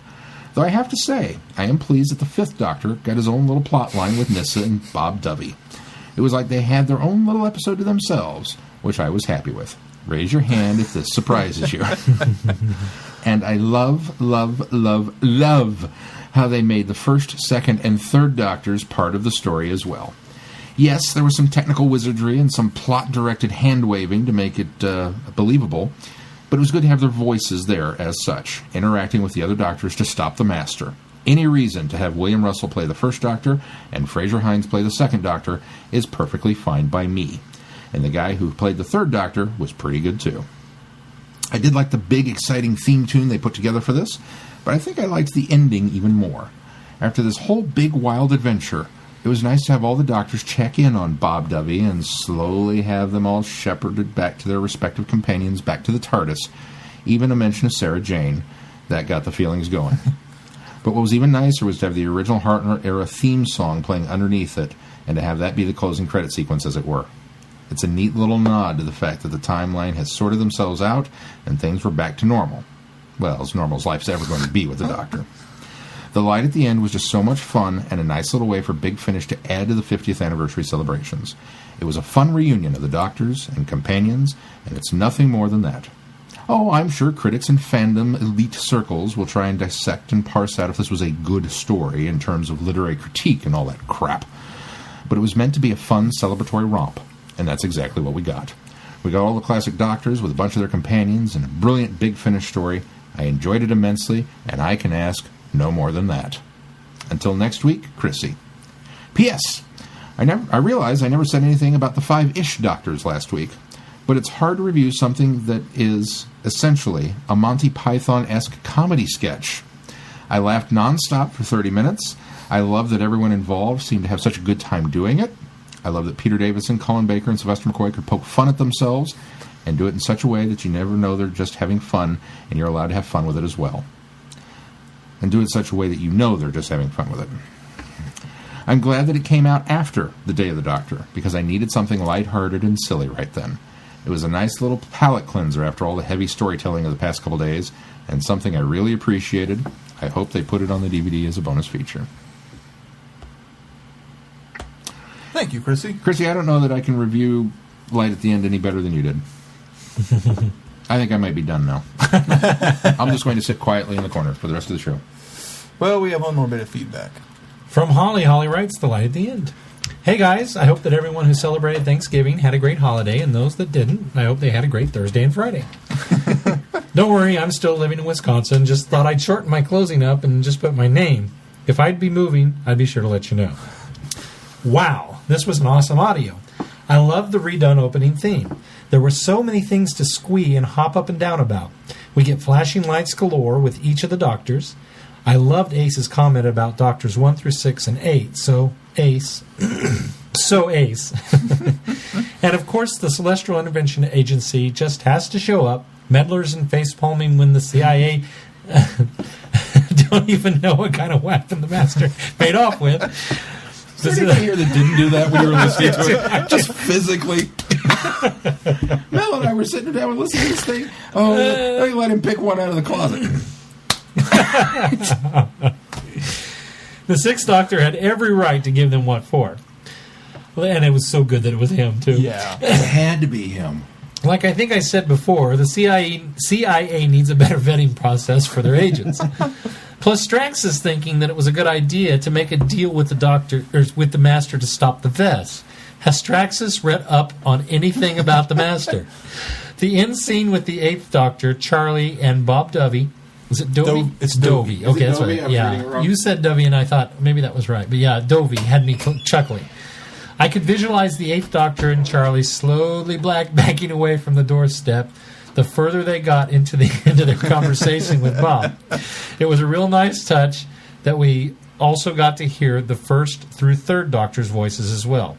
I'll wrap it up here. Looking forward to hearing everyone's thoughts on this audio story. Holly. Between Chrissy's and Holly's, there's my review. I only have a couple additional thoughts on it, really. Me too. So let's start. November 23rd, 1963 proves to be a significant day in the lives of all 8 Doctors. It's a day that Bob Dovey's life is ripped apart. It's also a day that sets in motion a catastrophic chain of events, which forces the first 8 incarnations of the Doctor to fight for their very existence as a mysterious, insidious chaos unfolds within the TARDIS. The barriers of time break apart. From suburban England through war-torn alien landscapes and into a deadly artificial dimension, all these Doctors and their companions must struggle against the power of an unfathomable alien technology. From the very beginning, it's clear that the Master is somehow involved. By the end, for the Doctors, there may be only darkness. Dun, dun, dun! I quite enjoyed this story. Me too. I understand why you were squealing so much over listening to it. There was just... That's what it boils down to, though, is this story is fan service. And I must have heard more of the making of documentary than I remembered, because I do remember Nicholas Briggs talking about how difficult it is to write a multi-Doctor story, and he didn't want to do it. Yeah. And that when he sat down and he fleshed it out and he realized what it needed to be, and ultimately, I think he did a superb job with it. Great job of it. Because what it comes down to is it really is reminiscent of the 5 Doctors. There's not a lot going on story-wise with this, but it's built on the foundation of a nice, even... The story, I think, makes more sense than the 5 Doctors. Oh, I think it certainly does. I think there aren't any big plot holes in the story. Right. What he did is he made a nice bed of a story. Yeah. That he could just place the Doctors in and have a foundation that didn't have holes or drop out or have you have questions. What he did is he kept the base story of this very simple. And what he did is he wrote the relationships, is what he did well here. Agreed. He molded each... The interactions. Yeah, the interactions. First of all, each respective doctor with their companions. He captured that perfectly. And then ultimately... And a lot of that... taking those companions away, so it become a big companion arc, too. Exactly. And so that's what I thought it was well, as taking them away halfway through. But also, the pairings that he did were fantastic. I love that he paired the 8th Doctor and the 4th Doctor together. Yeah, that was I agree, the symmetry there was beautiful. And then it was kind of Sirens of Time again. It really was kind of, and it worked really well. I mean, it really worked really well. I wonder how much of that was done from we know it worked in Sirens of Time, that these three have really good chemistry, 5, 6, and 7, that we enjoyed the interplay that they had together. Surprise me. And not that we don't want to include 4 and 8, but just that we know we want to capture that. Well, it's so interesting. It starts with 8, and then it's 4, and then they're gone while we get introduced to 5, 6, and 7 of what they're going on in the second story. Well, I think so. It's like they split them up very well evenly. I think it was structurally a nice nod to the fact that 5, 6, and 7 were the ones that really kind of started this Big Finish thing, and it was like they put them together. And 8 always had his own thing to do, and 4 always had his thing to do on the bookends of that. And I think that's the symmetry that I found was really nice. And I don't even think it was so much that Nicholas said, well, these guys, they always do well together when we put them together.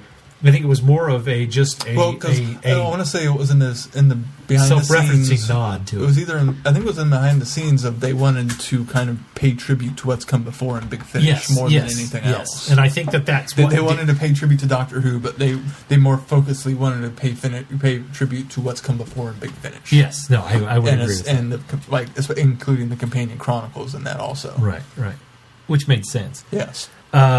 I love as we called it, the technical wizardry that they did with the past Doctors by not making them always physically there, but being ghosts of themselves. Land. But it was like, yeah, exactly. We were looking in on another story that's going on with them, trying to join up or land themselves. But it works so well in the sense that you have 2 wonderful voice actors that can do their doctors with whoever this other guy was did a really good job. Yeah, William Russell was great. Obviously, we knew that, and Fraser Hines was fantastic, and we know he can do a good job. The guy that played the 3rd Doctor, and I can't remember his name. Tim Traylor. Tim Traylor, that's right. He did a wonderful job. Now you only get masks and moments and whatnot. Yeah, but and that's how they did it smart. There were short lines, and they had the nice effects on it where you couldn't tell that it wasn't actually who it was supposed to be. But what was wonderful was that it was just all brand new dialogue. It wasn't like them lifting audio from anywhere. It sounded to me like some of it in the beginning. With Zagreus, you remember they pulled some of that Pertwee stuff But it sounded to me like some of the. Like when we're first seeing the ghosts, might have been some splicing. Well, the way it made it sound, I think some of it is. In fact, Gene Marsh, who played Sarah Kingdom, the line is lifted from. Yeah, they may have re-recorded it, but they took that line. The line is lifted from the Daleks' Master Plan because I had just listened to it or watched it. Yeah, that was a very standout line from it. I listened to that part of it, and that was lifted from there. Now, like you said, it might have been re-recorded, or it might have been actual audio. Either way, it was attributed to her. Yeah. And really, I like I like Jeffrey Beavers reprising his role as the Master. It's fantastic. He was one of my favorite parts about this.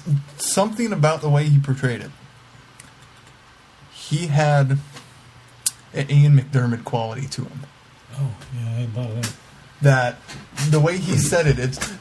The best thing I can compare it to is Master Yoda. You survived. He had that great quality to him, and made me really enjoy listening to him. And I really look forward to actually seeing the story he's in, since it wasn't him in Deadly Insects. You know what I've always thought when I've seen or heard Jeffrey Beavers play the Master, and this time was especially as well. He is the perfect meld between Anthony Ainley and Roger Delgado. He's almost this middle ground between the two because he has aspects of each. And it works so well for him because this would be the time between those specific actors. Now, there obviously was one actor in between Delgado Yes. and Beavers, and he was in Deadly Assassin. I mean, his name escapes me. The ping pong ball eyes. Yeah, the big bulgy bug eyes. But yeah, I've always liked Jeffrey Beavers. He's got this interpretation that borrows from both sides of the master, and brings something new to it also. And it does, but because it makes it his own in the sense of doing that. So I really enjoy him, and I really enjoyed him in this, especially coming off of Prisoners of Time. While the idea of his plan was familiar, it was a kind of a nice take on it. Of instead of attacking the Doctor, we're going to take away the TARDIS, and he couldn't have left. Why had he not thought of this before? That's really clever. And so that idea and the TARDIS not is disappearing from time at no particular order because it's the TARDIS, I thought was really well realized also. Yeah. It could have wound up being a timey-wimey mess. Yeah. Yes, it really could have. With it, and it wasn't. It weaves itself really well. And that's kudos to Nicholas Briggs who wrote this, because I mean he really sat down and made a coherent story while also including a lot of fan service and just making a really well done multi-Doctor story. Yeah. Sean, you haven't said much. It's all been said for me. I told you. I was just what is there to elaborate on? All of the fun moments that you geek out over in a multi-Doctor story were there when Leela's, my friends call me Charlie. I shall call you Charlotte. Well, no, she said people call me people Charlie. call me. I am not people. I am not people. I am Leela. I will call you Charlotte. I love Louise Jameson. I have loved her for many reasons when I saw her as a kid, and I continue to love her for many new reasons as an adult, and I love her in Big Finish. And the more I hear of her, the more excited I am that they've brought the character back and that she's continuing to do it. And I still think, despite the fact that as Louise has gotten older, her voice has gotten huskier, it works for Leela. Sometimes you can tell that the actors seem to have a little bit of trouble kind of getting back into their companion persona. But for Leela, it works that she's older, I think. But I loved that moment, and you could just tell they were having fun with it. Tom, to me, sounded much more Dr. Tom in this than he did when we listened to him in Destination Era. Destination Era. And I think what helps was Nicholas Briggs writing it, and I think him Briggs wrote producing Destination it. Era. Did he? I don't believe so. I don't think so. No. But there was a bit in that bonus feature also of, or it was in This Is Big Finish, can't remember which, but Tom talking about Nick and directing it and saying, no, Tom would try to change some of the lines, and Nick would be like, no, that's not how you would have said it back then. You would have said it this way. And he was so open to changing it and doing it how they recommended it that it helped to lend to him being the other Nick version. wrote and directed Destination Era. Oh, he did. Okay. Well, then he got a better hang of writing for. Well, I think and directing honestly, I think what it is that Tom now has and he's gotten 2-3 seasons of Tom Baker Fourth Doctor adventures under his belt now. 2, I think. They're in the middle of the third. They're in the middle of the third season. The first one was with Mary Tam. The second one was with Louise Jameson. Or no, first one was Louise Jameson, then Mary Tam. Now they're going back to Louise Jameson. Because Destination Era. Oh, I'm sorry. You're right. Yeah. Yeah. And they're going back. Well, yes. And then the and fourth going season back will to- be Lala Ward. Yeah.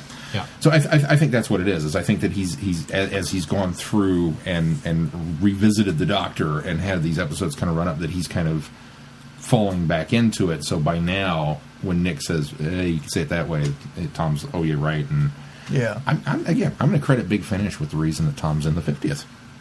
Oh, I can see that. I don't know that he would have if he hadn't put his toe in the water. So Well, I certainly I see where you're coming from. Yeah, I can see that totally. I think Tom has rediscovered his love of being the Doctor through Big Finish. Yeah. And because he's able to do it, I think that's another thing. Is I think he realizes that there were limitations based on age and all that kind of thing. And when he finally dove back in and did it full-fledged for Big Finish, you can tell that. In fact, I've listened ahead to some of his stories, and he gets better and better. Mm-hmm. He gets more Doctor-like, and I think what happens is that giddiness comes back, that youthfulness, that fun, that he just really makes the Fourth Doctor so whimsical.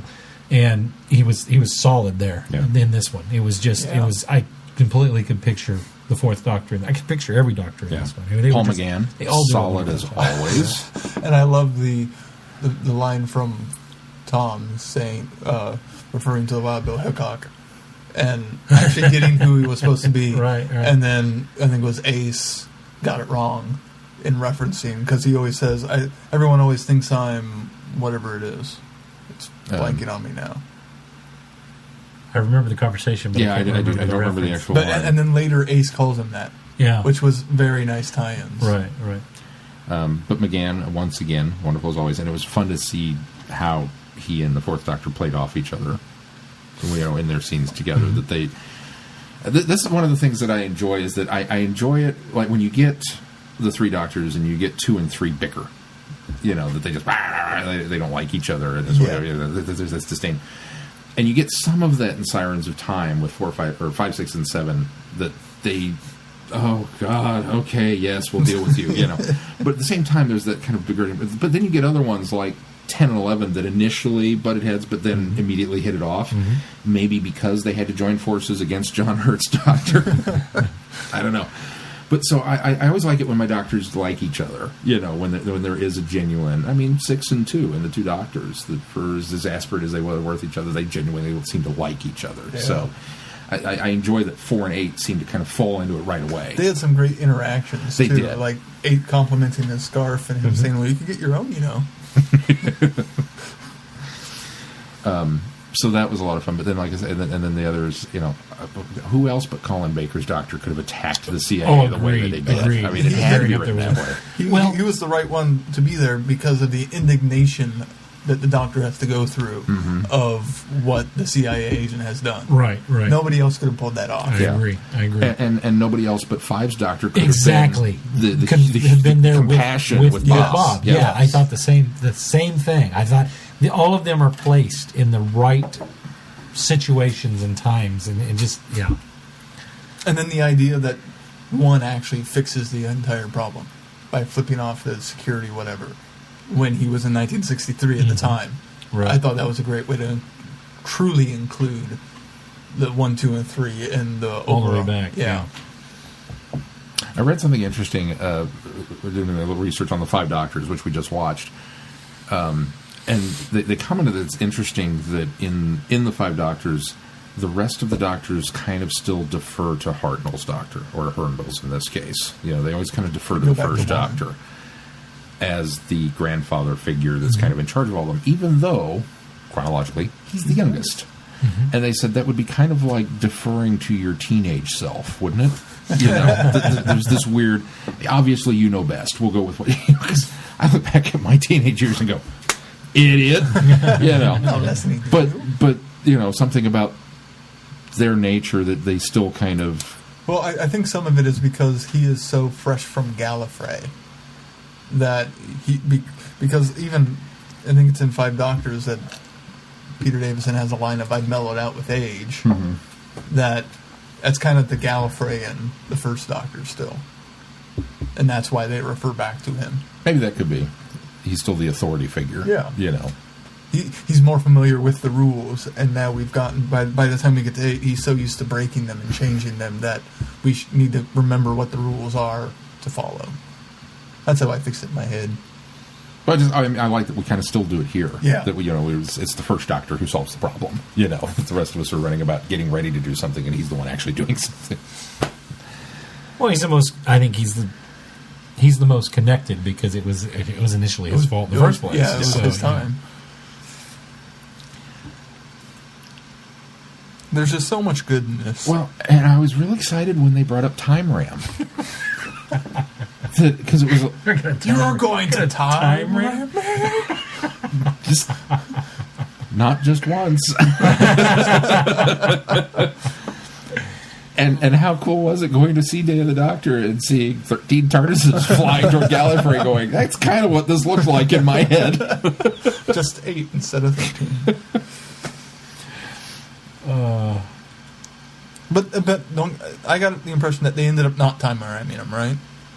Or did they still? I I thought they still did. I got the impression They that don't. They're do planning on doing it, and then one pops up and says, "Hey, wait, we haven't fixed the problem. We've only fixed part of the problem." Yes, yeah. I get the impression. Stop being a bully, and we can take. I got the impression that was that whole lead up, and it's going to happen. And because I'm still sitting there going, "They're really going to time rating? Are they really going to do it?" And then, one pops up and realizes that we still have to fix the initial cause of this, or the time bomb can still be planted. So.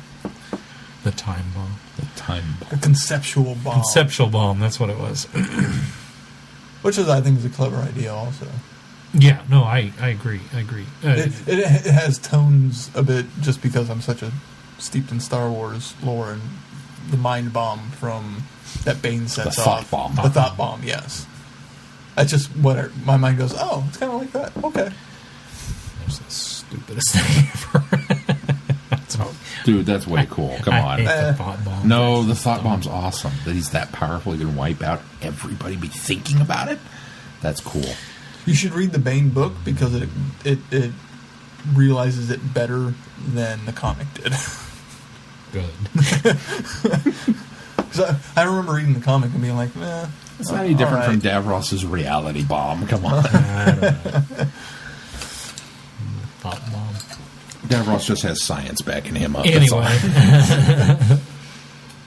Anything else about this? I mean, there's so many references that we could talk about, but I mean...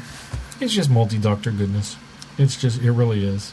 And I agree with Chrissy that it's a simple story. Yeah. I mean... And you really feel bad for Bob Dovey, too. He's just completely, lost it. And he's still, in that mind. And you don't kids know are what's still going on, why he's that way. You don't know what's happening. Oh, when they're there and they talk about the fact that the wife has gone missing, it's like, I know where she's at. Oh. Yeah, that was a bit heart-wrenching there. Mel gave me what's going on? Tissue compressor. Yeah, I thought the guy did a good job. The guy that played Bob Dovey did a really, really good job. I think one of the impressive things for me, and again, maybe it was the running length. It went like that. Yeah, it went really fast. It's over already? It's 2 hours. But it's a standard length of... It's a fast 2 hours. Yeah, but it's split into two parts. Splitting into two parts. Four, yeah. It again, maybe it's the pacing. I don't know what it was. It felt more like New Who than classic Who. I think part of it is the pacing because, I mean, look at I'm sorry, Rachel Collins' stories. They're only 2 episodes, but they feel longer than that. Mm-hmm. Mm-hmm.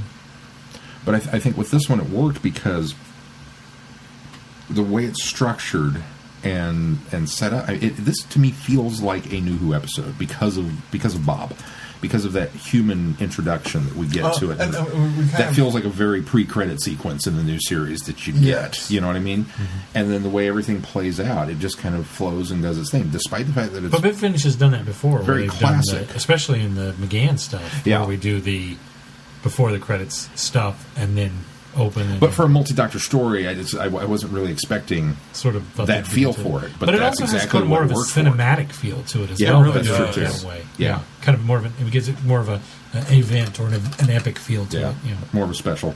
Yeah. So high marks there. I thought everybody else was well done. I think William Russell did a really good job doing the first Doctor. I don't think he's quite perfect, but he was very, very in there. Of course, we go on and on and on and on talking about Fraser Hines doing Patrick Troughton. I don't know. There was just so much goodness in this that there was to like. Well, I go back to say I think the story it was simple. It wasn't enough to blow your mind. It was a nice bedrock foundation for it, and he was able to just really put everybody in there and play with the aspects of fandom over this really simplistic but good story that didn't have any holes. All the notes were in the right spot. Yeah. And I agree. The theme music at the beginning was wow, that was very cinematic and very kind of epic and big. Yeah. But then I love the fact that we went back and ended with the let's not forget where we came from. Mm-hmm. It was a nice nod, a nice tribute. Awesome stuff. All around. All right, well, anything else on this? Let's talk a little bit about the schedule then. Well, speaking of William Hartnell, this week for Friday night. Oh wait, do you guys have any surprise Who with Friends this week that you want to throw in here before we plan anything this week? I haven't. Yeah. check your tweet streams? Yep, I'll let you know. we'll make them spur of the moment. It'll be last second. When are you not available? Pretty much always. Okay, well then that's when we'll That's do when it. you can do it. I haven't, other than the Friday night Who's, it's been pretty, even then I haven't got to participate nearly as much as I'd like for. This week, though, I got to be sure and be there because we are doing the Swan Song of William Hartnell, the very last episode, which did release on DVD earlier this month here in the UK. Last month. Oh, was it last month? Oh, it wasn't. no. Well, yeah. This is December. This is the first. Well, this is the second now. In November, it's now December here in the US. I almost said UK. The 10th planet. December Well, we're there, not too. in the UK right now. But it's December there, too. It is December there now. It's been December there for 6 hours now. No, longer than that. Try 7.5 30 hours. 7.5. Oh, It's the second now. Today is the second. yeah, but it just started the... Oh, yeah. A full day ahead of that. I got you. Never mind. So anyway, we're doing the 10th planet for Friday Night Who, December 6th. So this coming Friday, and that will set up. Keith, are you excited? I am very excited. Are you beside yourself excited? I am beside myself. It's letting me ignore the terror that comes Christmas. So your job is to distract him the rest of the month. Well, the rest of the month is all Matt Smith, so we may not be doing a very good job with that. Because here at Traveling the Vortex, the 50th anniversary is not over. That's right. We'll be doing a Cybermen archive, so we will review the 10th planet and Big Finish mainline number 34, spare parts. So that's your homework assignment, kids. You got to get that listened to before then. And then the following week, we will be watching Christopher Eccleston in The Long Game. Which, That's not Matt Smith. Why are we doing that? Why are we doing that? Because we will be reading or discussing in our show the IDW Prisoners of Time comic, issues number 11 and 12. And it kind of seemed to me, based on where it was going, that A Long Game might not be a bad one to have a refresher on. I haven't read the last one yet. So. Oh, well. It's... Spoilers, Adam's in it. I know Adam's in it. I read the 11th one. I haven't read the 12th one. And he just showed up. I didn't know it was Adam yet. So we'll do the comics, but we'll do both 11 and 12. So because they're both out now, so we will discuss both issues of the comic, 11 and 12, and then kind of that'll encapsulate the entire Prisoners of Time run. And we will also discuss Glenn's favorite documentary topic, Doctor Who Revisited, because the 11th Doctor story will have aired. Well, it's aired now. It's already aired. It's already aired. So Do you want my review? We're covering that. Yeah. Nah. Keith will have to bring us up on that. I'll be gone next week. Our Christmas celebrations for Friday Night Who will be the week before, so just prior to Christmas, because Glenn won't let us do anything after Christmas, on 12/20. Because I've been doing it since November 1st. No Christmas after Christmas. We'll be doing The Doctor, the Widow, and the Wardrobe. So that's our Christmas special for this year, and I don't know. We'll do something fun. I don't know if we'll do a live commentary like we did that one year. We haven't done that for 2 years. Yeah, last year we did... Well, nobody listened to it, so... Nobody cares. It was first side trip, wasn't it? It was too much work to put up. It was that. We'll figure something. I have a grand idea. I want to drop a hint for this week, but I haven't got all the details figured out yet, but I'm working on it. So maybe Christmas, that'll be the time to unveil it. I think we should put our listeners through the game of Wrestle-On. I have a trivia contest planned. So I'm calling it the game of Wrestle-On to make it sound cooler, because trivia is just so passé. The trivia of Wrestle-On? The trivia of Wrestle-On. Brian Blessed really should have played him. He'd been big bushy beard and thing. And then... Immortality?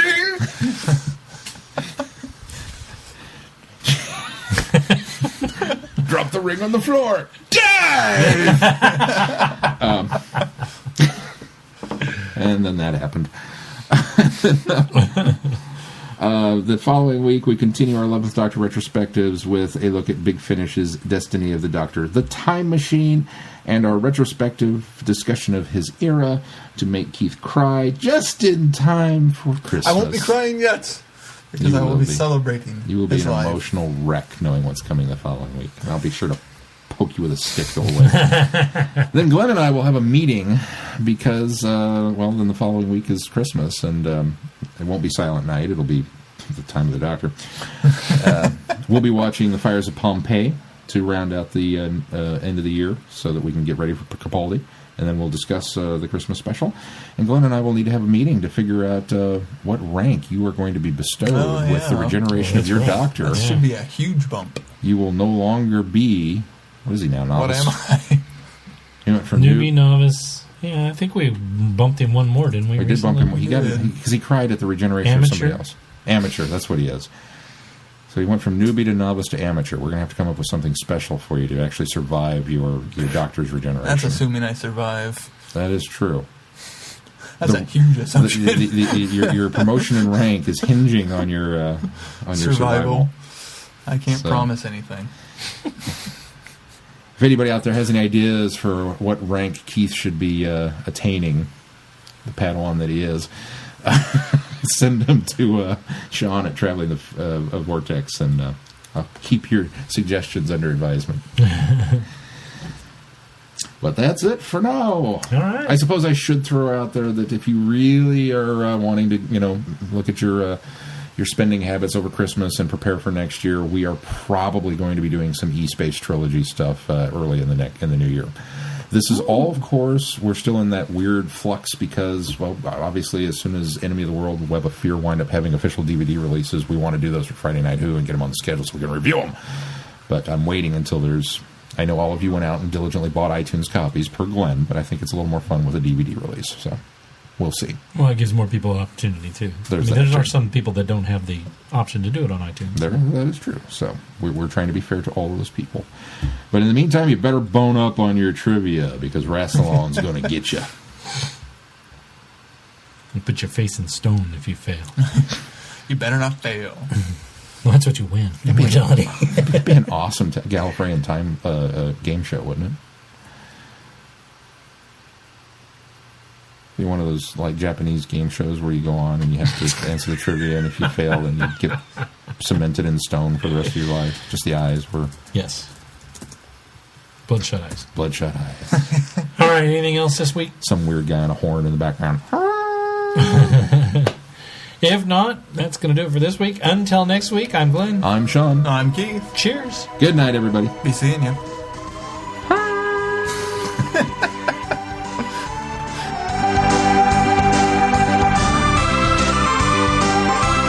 You have been listening to Traveling the Vortex. Doctor Who and all of its associated programs are owned and trademarked by the BBC. No infringement is intended or implied.